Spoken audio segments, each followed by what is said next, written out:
Hola a todos. Bienvenidos a una nueva inmersión profunda. Hola. Hoy nos adentramos en el mundo de Sócrates. Nada más y nada menos. Exacto. Prepárense, porque vamos a descubrir facetas sorprendentes de este filósofo que, sin haber escrito ni una sola línea, Ni una. revolucionó el pensamiento occidental. Imagínate. Un filósofo sin obra escrita. Ya de entrada eso es una Es paradoja. solamente una paradoja fascinante. ¿Cómo puede ser que alguien que no dejó obra escrita tenga un impacto tan monumental en la historia? Es como si un chef hubiera transformado la gastronomía mundial sin dejar ni una receta. Exactamente. Es un enigma que nos invita a investigar más a fondo. Si Sócrates no escribió nada, ¿de dónde provienen nuestras fuentes? Pues principalmente de los escritos de sus discípulos, Ah. principalmente Platón y Jenofonte. Claro. Es a través de sus diálogos y relatos que reconstruimos como un complejo rompecabezas el pensamiento y el método de Sócrates. Es fascinante pensar que nuestra imagen de Sócrates se basa en la interpretación de otros. Pero bueno, eso lo hace aún más intrigante. Por supuesto. Y ya que hablamos de interpretaciones, ¿qué me dices de la famosa declaración del oráculo de Delfos? El oráculo. Declarar a Sócrates el hombre más sabio de Atenas no fue poca cosa. No. Imagínate que en nuestra época un algoritmo de inteligencia artificial declara a alguien como el más sabio del mundo. Sería un bombazo mediático. De Totalmente. hecho, el youtuber Roberto Matiz compara el oráculo con un programa moderno que detecta errores casi como un software que predice quién va a ser el próximo gran genio. Interesante analogía, pero lo más importante aquí es la reacción de Sócrates. ¿Cuál fue su reacción? En vez de regodearse en la adulación, Sócrates dudó del oráculo. O sea, él, el gran pensador. Él mismo no se creía el más sabio, Claro. y en vez de ignorar la profecía, la tomó como un desafío. Es que Sócrates era un buscador incansable de la verdad. Totalmente. No se conformaba con las respuestas fáciles ni con sabiduría superficial. Para nada. De hecho, se embarcó en una cruzada intelectual para encontrar a alguien más sabio que él. Exactamente. Y esa búsqueda lo llevó a dialogar con todo tipo de personas, poetas, políticos, artesanos. Imagínate a Sócrates en la plaza pública, cuestionando a los líderes, debatiendo con los artistas, desafiando a cualquiera que se considerara sabio. Es como si Sócrates hubiera inventado el debate callejero siglos antes de las redes sociales. Podríamos decir que sí. Y en esa búsqueda constante, desarrolló su famoso método, el método socrático, una herramienta poderosa para desentrañar la verdad. Hablamos del método socrático. ¿En qué consiste? ¿Cómo funcionaba en la práctica? El método socrático se basa en el diálogo y en el arte de hacer preguntas. No se trata de imponer ideas, sino de guiar a la persona a través de un camino de preguntas que la lleven a descubrir la verdad por sí misma. Es como si Sócrates fuera un guía turístico, que en vez de llevarte a un lugar concreto te enseñara a usar un mapa para que tú mismo descubras el camino. Excelente metáfora. Y a través de estas preguntas, Sócrates buscaba exponer las contradicciones en las creencias de la gente. No era un proceso cómodo. Claro. Ernesto Castro, en uno de sus vídeos de YouTube, describe los diálogos socráticos como un desmantelamiento de la falsa sabiduría. Imagínate qué incómodo sería tener a Sócrates haciéndote preguntas que ponen en jaque tus creencias más arraigadas. Sin duda. No me quiero ni imaginar la cara de sus interlocutores. Jajaja. A nadie le gusta que le cuestionen sus certezas, y menos de forma tan incisiva. Apuesto a que más de uno salió del diálogo con Sócrates sintiéndose un poco descolocado. Sin duda, de hecho, Sócrates a menudo dejaba a la gente en un estado de aporía. Aporía. No estoy familiarizado con ese término. ¿Podrías explicarlo? La aporía es un estado de perplejidad, de duda profunda. Es como si de repente te dieras cuenta de que el terreno que pisabas que creías firme se ha convertido en arenas movedizas. Ajá. Y eso puede ser bastante desorientador, incluso aterrador para algunos. Ya veo. Y supongo que ese método tan directo y desafiante no le granjeó a Sócrates. Muchos amigos, especialmente entre aquellos que estaban en el poder. Me equivoco. Para nada su insistencia en cuestionarlo todo, en no dar nada por sentado, le causó problemas. Claro. Y como veremos más adelante, esas preguntas incómodas lo llevaron a un enfrentamiento con la élite política ateniense, un enfrentamiento que tuvo consecuencias trágicas. Pero antes de adentrarnos en ese capítulo, me gustaría explorar otro aspecto fascinante del pensamiento de Sócrates, la mayéutica. La mayéutica, otro término que suena a griego antiguo. Y le volado, la mayéutica era el arte que practicaban las parteras, las mujeres que ayudaban a traer bebés al mundo. Sócrates se veía a sí mismo como una especie de partero intelectual ayudando a las personas a dar a luz a sus propias ideas. Qué interesante. En vez de dar respuestas prefabricadas, Sócrates ayudaba a la gente a alumbrar sus propias verdades. Es como si en vez de darte un pez, te enseñara a pescar. Exacto, Castro enfatiza que la mayéutica implica un proceso de autodescubrimiento de introspección profunda. Sócrates te lleva a cuestionarte a ti mismo, a excavar en tus propias ideas, hasta encontrar el núcleo de lo que realmente piensas. Es una idea poderosa y muy relevante para nuestra época. En la era de la información instantánea, donde nos bombardean con opiniones y datos, la mayótica nos recuerda la importancia de pensar por nosotros mismos, de desarrollar nuestro propio criterio. Sin duda. Y ahora, para comprender a Sócrates en toda su complejidad, debemos analizar también su relación con la política ateniense. Claro, porque a pesar de no haber ocupado ningún cargo político, Sócrates fue un crítico agudo de los líderes y del sistema democrático de Atenas. ¡Qué ironía! Criticar la democracia mientras se vive en una de las democracias más celebradas de todos los tiempos. Sócrates creía que el verdadero liderazgo debía basarse en la sabiduría y la virtud, no en la popularidad o el poder. Y como destaca Castro, esta postura lo convirtió en una figura controvertida, especialmente entre la élite política. Exacto. Y esta postura crítica lo llevaría a un enfrentamiento inevitable con las autoridades atenienses, culminando en su juicio y condena. Uf, qué historia. Pero esa es una historia que dejaremos para la próxima parte de nuestra inmersión. No se la pierdan. Los esperamos. Hasta la próxima. Adiós. Retomamos nuestra inmersión en el mundo de Sócrates y nos adentramos en un capítulo que marcó un antes y un después en su vida, su juicio y condena. Sin duda, este episodio es crucial para entender el impacto de Sócrates en la historia del pensamiento. Pero antes de sumergirnos en los detalles del juicio, me gustaría recordar a nuestros oyentes el contexto histórico. ¿Cómo era la Atenas de la época de Sócrates? La Atenas del siglo II antes de Cristo era una sociedad compleja y contradictoria. Por un lado, era la cuna de la democracia, un sistema político que permitía la participación ciudadana en la toma de decisiones.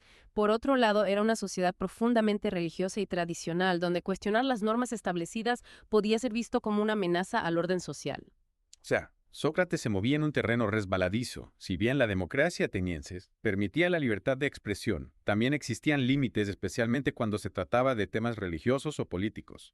Exacto.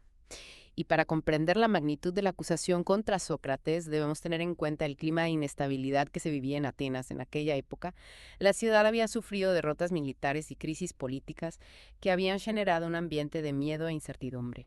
En ese contexto es comprensible que las autoridades buscaran chivos expiatorios, alguien a quien culpar por los males que aquejaban a la ciudad, y Sócrates, con su método incisivo y su tendencia a cuestionar a la élite, se convirtió en un blanco fácil. Así es, Sócrates fue acusado de dos cargos principales: corromper a la juventud e impiedad. Cargos muy graves. ¿En qué se basaban estas acusaciones? ¿Cuáles eran las pruebas? La acusación de corromper a la juventud se basaba en la idea de que Sócrates, con sus preguntas y sus ideas poco convencionales, estaba alejando a los jóvenes de las tradiciones y valores de la sociedad ateniense. Es como si acusaran a un profesor de hoy en día de lavar el cerebro a sus alumnos con ideas radicales. Podríamos verlo así, y la acusación de impiedad se refería a la supuesta falta de respeto de Sócrates hacia los dioses tradicionales de Atenas. O sea, lo acusaban de herejía.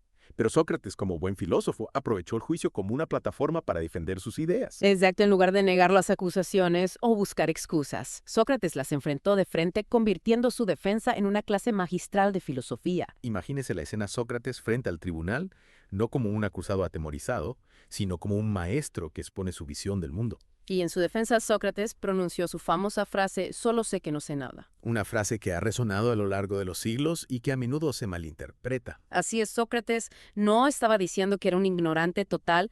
Lo que quería decir era que el verdadero conocimiento comienza con la conciencia de nuestra propia ignorancia. Es una invitación a la humildad intelectual, a no dar nada por sentado y a seguir buscando la verdad. O sea, Sócrates estaba cuestionando la arrogancia de aquellos que creían tener todas las respuestas, de aquellos que se aferraban a dogmas e ideas preconcebidas. Exactamente. Y esa actitud, esa búsqueda incesante de la verdad, fue lo que en última instancia lo condenó. Sócrates se negó a renunciar a sus principios, a comprometer su integridad intelectual. Eligió la verdad por encima de su propia vida, una decisión trágica, pero que lo convirtió en un mártir de la libertad de pensamiento. Así es, y su muerte tuvo un impacto profundo en sus discípulos, especialmente en Platón, quien dedicó gran parte de su obra a preservar y difundir las ideas de su maestro. Gracias a Platón y a otros discípulos, el legado de Sócrates trascendió su propia época y se convirtió en una de las piedras angulares del pensamiento occidental. Y este legado no se limita solo a sus ideas filosóficas. Sócrates nos dejó también un método, un camino para acercarnos a la verdad, el método socrático. Un método que, como hemos visto, se basa en el diálogo, en la pregunta, en el cuestionamiento constante. Un método que sigue siendo tan relevante hoy como lo fue en la antigua Atenas. Así es, pero el legado de Sócrates no está exento de controversias. Su figura ha sido objeto de múltiples interpretaciones y debates a lo largo de la historia. Y para comprender la complejidad de este legado, vamos a adentrarnos en algunas de estas controversias.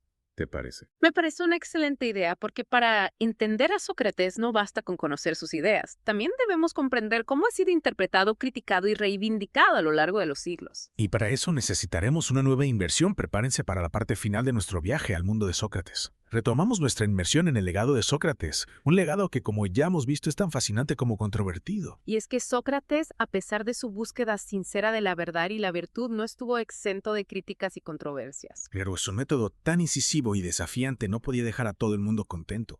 ¿Cuáles son algunas de las críticas más comunes que se le han hecho a Sócrates a lo largo de la historia? Una de las críticas más recurrentes es que su método basado en el cuestionamiento constante podía llevar a la parálisis intelectual, a la incapacidad de tomar decisiones. O sea que en vez de encontrar respuestas, Sócrates nos dejaba con más preguntas. En cierto modo sí, pero no olvidemos que para Sócrates el camino hacia la verdad era tan importante como la verdad misma. El proceso de cuestionar, de dudar, de examinar nuestras creencias era fundamental para el desarrollo del pensamiento crítico. Es como si Sócrates nos dijera, no se conformen con las respuestas fáciles, busquen, investiguen, cuestionen, y así encontrarán su propio camino. Exactamente. Otra crítica que se le ha hecho a Sócrates es que su método podía ser utilizado para manipular a la gente para llevarlos a conclusiones preestablecidas. O sea que en vez de buscar la verdad de forma genuina, Sócrates utilizaba su método como una herramienta de persuasión. Esa es una crítica que se ha repetido a lo largo de la historia y que no podemos ignorar. Sin embargo, es importante recordar que Sócrates siempre insistió en la importancia de la honestidad intelectual, de la búsqueda sincera de la verdad. Y para ser justos debemos reconocer que cualquier método, cualquier herramienta puede ser utilizada para bien o para mal, depende de la intención de quien la utiliza. Completamente de acuerdo. Y hablando de intenciones, otra controversia que rodea a Sócrates es su relación con algunos de sus discípulos como Alcibíades. Ah, sí. Alcibíades, el joven, brillante, carismático y bastante problemático. Para decirlo suavemente, Alcibíades, a pesar de su talento, traicionó a Atenas en varias ocasiones, causando un gran daño a la ciudad. Y algunos críticos han acusado a Sócrates de ser en parte responsable de las acciones de su discípulo. O sea que la mala influencia de Sócrates habría corrompido a Alcibíades llevándolo por el mal camino. Esa es la acusación. Pero debemos tener cuidado con este tipo de razonamientos que buscan culpabilizar al maestro por las acciones de su alumno. Es un argumento falaz que no se sostiene si analizamos las cosas con objetividad. Es como decir que un profesor de matemáticas es responsable de que uno de sus alumnos utilice sus conocimientos para cometer un fraude financiero. Exacto. Alcibíades era un individuo con sus propias ambiciones, sus propios defectos y sus propias decisiones. Culpar a Sócrates por sus acciones es una simplificación injusta. Y a pesar de todas estas controversias, el legado de Sócrates sigue vivo más de 2000 años después de su muerte.